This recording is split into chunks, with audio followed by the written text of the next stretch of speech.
Before we begin today, please take note that we are not licensed contractors, nor are we professionals. We are simply DIYers who are showing you what works best for us in the installation process of mobile home skirting. Please consult the manufacturer guidelines and instructions or consult a professional for proper installation procedures.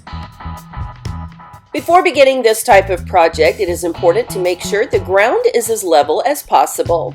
This is the ground rail, and it is important to begin with this piece. Be sure to look inside of your kit for the pre-notched corner rail.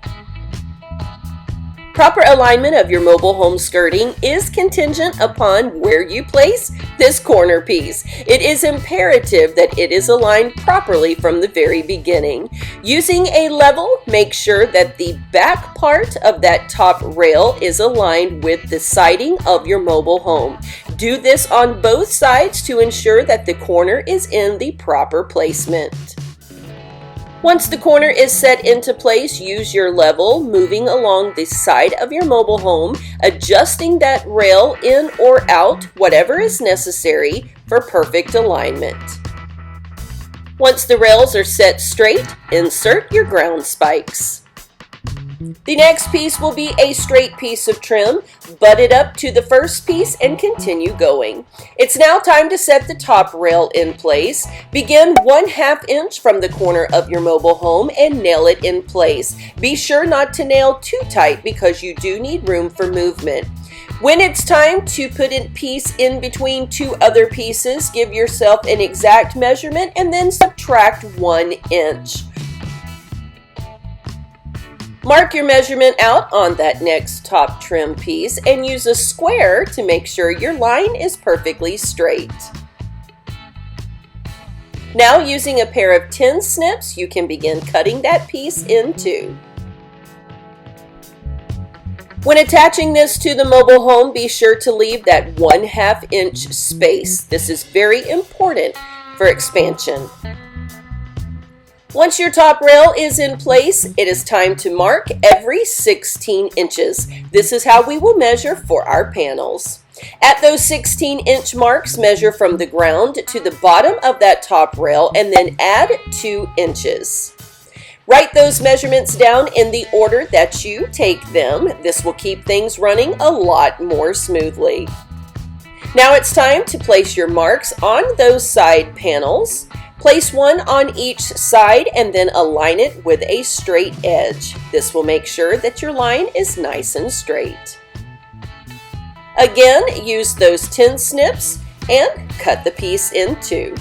It is very important that you begin placing these panels at the corners. You want to measure from a previous panel or choose a measurement for the very first corner wherever you choose. Mark those measurements in place at the top and bottom of your panel. And using a straight edge and the bottom of a nail or ground stake, lightly score that piece. Be careful that you do not cut too deeply because that will ruin the process.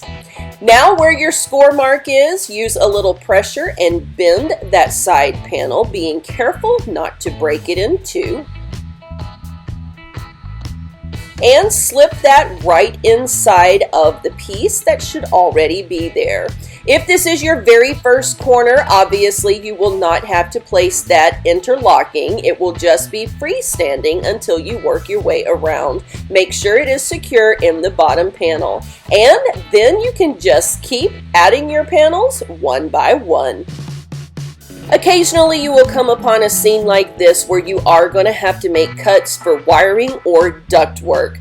Measure from the ground to the place where you do need to make a cut and then insert the panel, locking it in place. Once that is securely in place, you can measure up a drill bit to the size of your wire or duct, whatever you're working with. Measure off from the ground to where that wire needs to come through and then drill carefully and slowly a hole where you need it to be. Now poke that wire right on through or duct, whatever you're working with, and it should fit like a glove. Once that has been accomplished, we can now add the final top rails. Look for the piece that is pre-notched for the corner and begin on the corner. Simply align that corner up and place the top of that rail right underneath the lip of the top rail that you already nailed to the mobile home. It should slip right in, locking in place. That will give you a nice, tight, secure corner. It's time to continue with our straight pieces, which do come pre-notched for you at 1.5 inches. Simply slide that into place, making sure it locks, and then slide it up underneath the piece that you've already placed. You will feel it hit where the notch ends. And that's all there is to it. We want to thank you so very much for watching.